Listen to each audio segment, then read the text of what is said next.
Bom, olha só, Ciro Moraes dos Reis, eu tenho 34 anos e eu sou de uma cidade chamada Nova Açores, no interior da Bahia. Eu sou formado em Direito, eu estudei Gestão Pública a nível de mestrado numa universidade no Reino Unido chamada London School of Economics. Foi uma oportunidade que mudou a minha vida porque eu sempre acreditei no poder da educação e na necessidade da gente expandir horizontes, ir para outros lugares para poder aprender. E durante a faculdade eu ganhei várias bolsas de estudos, eu tive várias oportunidades de ter experiências fora do país. E aí, como você mesma falou, eu participei de uma organização chamada ESEC, que trabalha com intercâmbios internacionais. E aí eu tive a oportunidade de fazer um trabalho voluntário na Romênia e um outro na Argentina. Depois eu ganhei uma bolsa de estudos para ir para os Estados Unidos para ser estagiário no Instituto de Pesquisa, que se chama Woodrow Wilson Center. Depois eu ganhei uma bolsa de estudos da Fundação Botim para poder ir para a Espanha e estudar lá gestão pública. Fiz o mestrado e tive algumas experiências internacionais em razão do meu trabalho também. Essa expressão fora da caixa, né? Porque o que é a caixa, né? E é isso, os limites, as fronteiras. E eu acho que isso sempre foi algo que foi muito importante para mim, justamente porque eu venho de uma cidade muito pequena. E aí, se você subia uma ladeira lá na minha cidade, você já via o final dela. Com um pouquinho de altura, você já via onde estavam as fronteiras da cidade. E eu sempre imaginei, o que tem para além disso? E a minha família nunca teve condições para poder bancar um intercâmbio desses que a gente paga e vai para fora, estuda, fica na casa de alguém. Eu sempre tive muita vontade, mas essa parte material sempre foi um obstáculo. Então, eu tive que procurar formas de poder me jogar no mundo, encontrar maneiras de poder custear essas experiências, e por um momento eu achei que era algo intransponível, mas depois da primeira vez, quando eu saí da primeira vez do país, eu percebi que tem um efeito bola de neve, um efeito positivo de acumulação, e aí depois que você faz a primeira vez, você pega as manhas e aí segue em frente, aí vai ficando mais fácil. Foi um ano muito difícil. Eu me mudei para Salvador quando eu tinha 15 anos de idade, em 2006, e aí eu fui estudar no Instituto Federal da Bahia, antigamente chamava Cefet. E aí eu pude conhecer uma cidade grande e eu vim aqui morar com meu pai. A minha mãe, a minha avó, a minha irmã e vários outros parentes continuaram no interior. Tinha aqui apenas meu pai e a minha madrinha, e eu tinha um suporte, mas teve uma dificuldade na adaptação. Queira ou não, Salvador é uma cidade que pode te engolir, né? Então, uma coisa que eu não estava acostumado. Transporte público, ou uma distância que você não consegue ir andando. Na minha cidade, assim, as maiores distâncias são 1-2 quilômetros, dá para todo mundo fazer tudo a pé. Aqui em Salvador já não é assim. Então, foi uma dificuldade muito grande nesse primeiro ano, mas com o tempo tudo se ajeitou. É uma boa pergunta, porque eu não desisti, né? Então, vamos lá. A escolha da faculdade de Direito, ela realmente teve uma influência muito grande da família. A minha família tinha uma visão de que carreira profissional é concurso público. E, queira ou não, todo concurso que a gente faz tem algum conhecimento de direito. No mínimo, você vai precisar saber direito constitucional e direito administrativo, mesmo que você esteja fazendo uma prova para uma carreira que não seja necessariamente jurídica. Então, eu optei por fazer a faculdade de Direito quando estava nessa fase, ainda perdido exatamente nas escolhas profissionais, e eu imaginei que o direito seria uma espécie de coringa. Então eu ia poder fazer uma faculdade e depois, com o que eu aprendesse, eu ia poder fazer vários concursos e depois ver o que eu queria. Quando eu fiz a faculdade, eu confesso que realmente eu não gostei e eu pensei em desistir várias vezes. Mas eu sempre segui em frente, principalmente porque quando eu pensava, o que eu vou fazer? Eu gostava muito da área de administração. É engraçado porque eu vivia na faculdade de administração, uma quantidade gigantesca de amigos meus estavam fazendo administração, eu fiz vários amigos lá na faculdade e as pessoas achavam que eu estudava administração, mas não. E eu sempre gostei muito também de ciência da computação, mas eu continuei no direito justamente porque eu achava que era uma faculdade que podia ser um coringa, mas eu confesso que eu nunca pensei em advogar. O que acontece? Logo que eu formei, eu passei um tempo advogando no escritório de um outro advogado, como um advogado parceiro lá. Com o tempo eu vi que não era bem o que eu queria, não era um ambiente dos mais saudáveis e nem dos mais desafiadores, e eu percebi que eu ainda queria fazer algo com um escopo mais amplo, uma entrega maior, um comprometimento social maior. E aí eu resolvi ir um pouco mais para essa área da gestão pública. Foi aí que eu comecei a fazer vários programas nessa área. Eu tive o programa da Fundação Botim, eu tive o curso em Harvard, que ele era focado em gestão pública, e eu fiz o meu mestrado. Quando eu voltei para o Brasil, isso foi em 2017, tem aquela fase que você está na readaptação profissional, né? O que é que você vai fazer? Nessa fase, eu já era advogado, já tinha minha OAB e já estava com o mestrado, e aí eu voltei a advogar. E aí, basicamente, a forma como eu estruturei foi ter minimamente um escritório para eu continuar tendo a minha atuação, mas procurar também algo um pouco diferente. Então, hoje, eu tenho uma atuação principal, CLT, um trabalho dentro de uma organização do terceiro setor, uma ONG, mas eu também tenho um escritório de advocacia que eu pego alguns clientes selecionados que atuam muito nessa pauta de impacto social, mudança de governança e impacto no geral. Realmente, vamos lá. O primeiro concurso que eu fiz foi um do Banco do Brasil e eu fui aprovado, acho que em 5º lugar. Eu tinha 17 anos e eu ainda estava no 2º ano do ensino médio. Assim, hoje eu vejo, tem uma palavra que tá na moda que é hiperfoco. E aí, eu não sabia essa palavra antes, mas naquela época eu vi que eu tive mesmo. Por alguma razão dessas da vida, eu tive um hiperfoco muito grande em estudar coisas do Sistema Financeiro Nacional. E aí comecei a estudar, li várias apostilas e aí fui fazer o concurso. E aí eu fui aprovado. Só que eu não consegui entrar da primeira vez. E aí eu tive que estudar de novo para fazer o concurso de novo. Só que eu percebi que eu tinha desenvolvido uma metodologia de estudo e eu conseguia absorver o conhecimento e me dar bem na prova, e aí eu continuei nessa prática. Meu pai teve uma influência muito grande nessa fase. Ele basicamente me inscrevia em vários concursos e falava: esse domingo você vai fazer prova de tal coisa, esse domingo você vai fazer prova de tal coisa, e eu simplesmente ia. Eu acabei sendo aprovado em alguns e fui chamado em 2. Aí o primeiro que eu realmente fui trabalhar, eu fui chamado, tomei posse, foi o da Fafém Energia, na Petrobras. E para mim foi uma experiência muito interessante, porque na minha primeira experiência profissional, eu já estava numa das maiores empresas brasileiras. E foi algo assim fantástico para mim.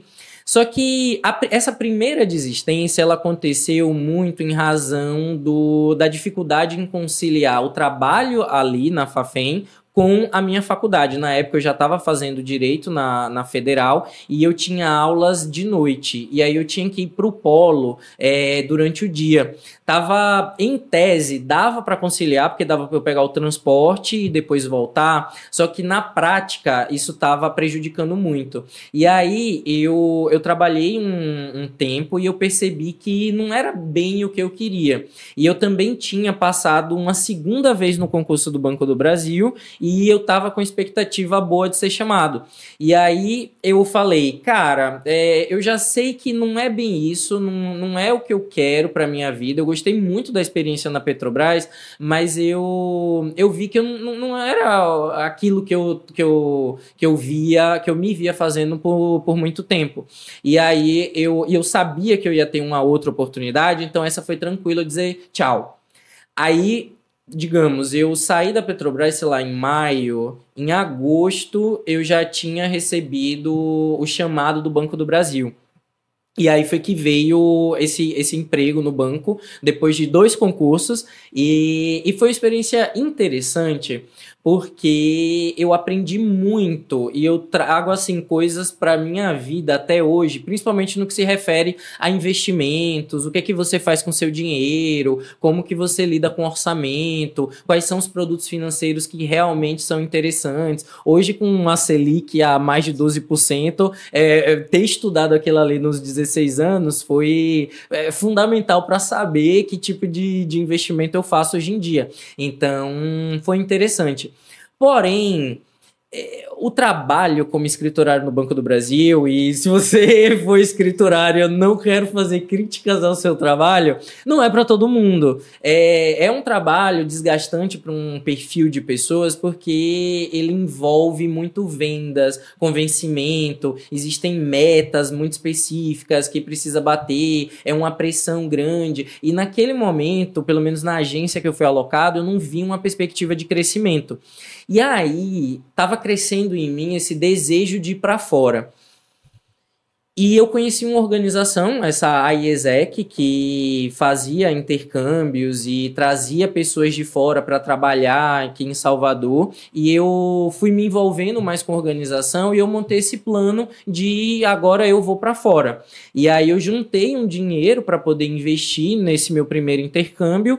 E quando eu percebi, eu tomei a consciência 100% de que aquela experiência para o banco eu já tinha absorvido tudo o que eu queria. E o que eu queria depois era ampliar meus horizontes, eu resolvi dar esse salto de fé e me jogar. E aí foi uma coisa assim muito aleatória, porque eu pedi demissão do Banco do Brasil para poder dar aula de educação financeira na Romênia. E foi um trabalho voluntário que durou pouco menos de 2 meses, mas que para mim foi algo assim transformador em absolutamente todos os aspectos. O que eu reflito, porque assim, quando a gente conta a nossa história, fica parecendo que é uma trajetória linear, né? Então assim, é só ascendente, tudo dá certo. E obviamente que não é assim, tem altos e baixos, e você tem momentos que você fica, cara, será que aquela decisão que eu tomei 5 anos atrás foi a mais acertada?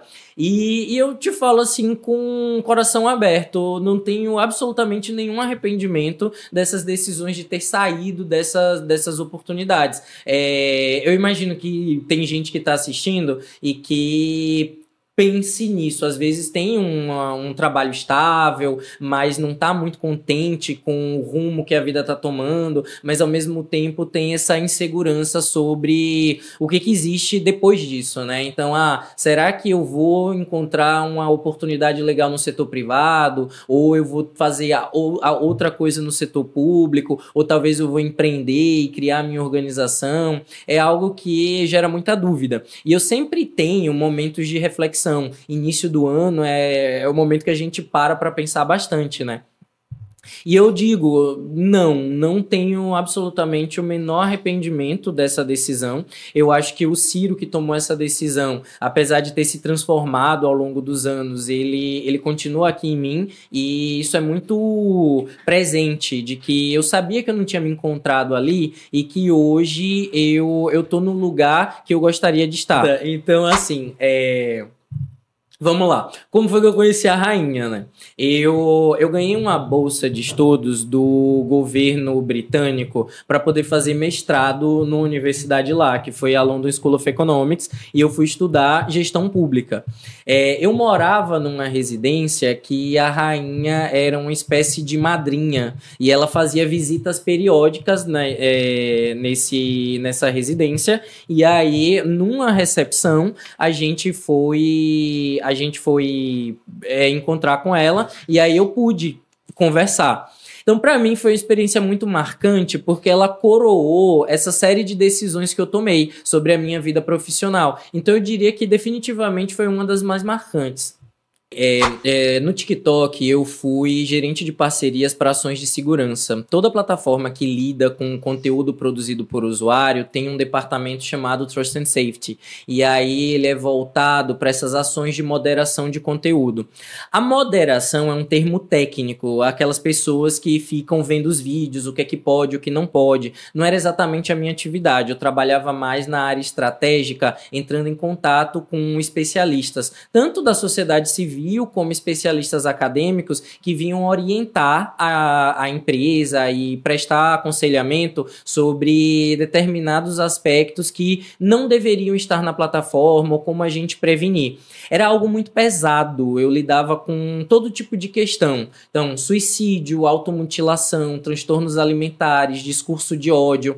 E eu acho que, para mim, foi uma experiência muito positiva no sentido de que eu pude interagir com alguns dos profissionais mais qualificados do país. O meu trabalho era justamente fazer esse headhunt, encontrar parceiros, especialistas que ajudassem a empresa a trabalhar com esses conteúdos problemáticos, mas eu confesso que perceber que o mal existe de uma forma que eu não sabia, foi algo muito marcante. Então, você percebe a quantidade de ódio que existe no mundo, a quantidade de intolerância que existe no mundo, os problemas que as pessoas têm em saúde mental. Isso faz com que você carregue uma tristeza, e essa é a parte negativa.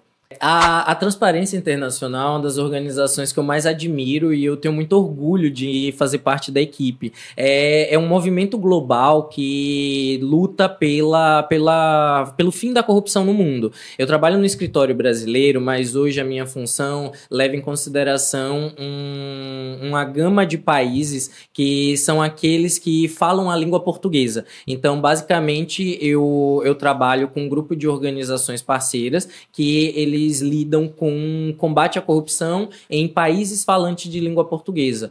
Como que a gente consegue levar estudos e conhecimento e construir juntos maneiras de combater a corrupção transnacional. Então a gente percebe que tem vários casos que a corrupção vai para fora do país e que existem muitos países que têm uma dificuldade de investigar, de julgar, de combater, e aí é necessário um trabalho muito grande de construir essa capacidade institucional de lidar com esse problema, porque ele corrói não só a instituição, a democracia, mas a vida das pessoas, né? Porque o dinheiro que é coletado e que deveria ir para a educação, para a saúde, para a assistência social, ele acaba indo para o bolso de um ente privado que não deveria e não precisa. Então, eu acho que o mais bonito do trabalho é isso, tentar encontrar maneiras de fazer com que os recursos sejam melhor utilizados, e não só no Brasil, mas é um movimento global.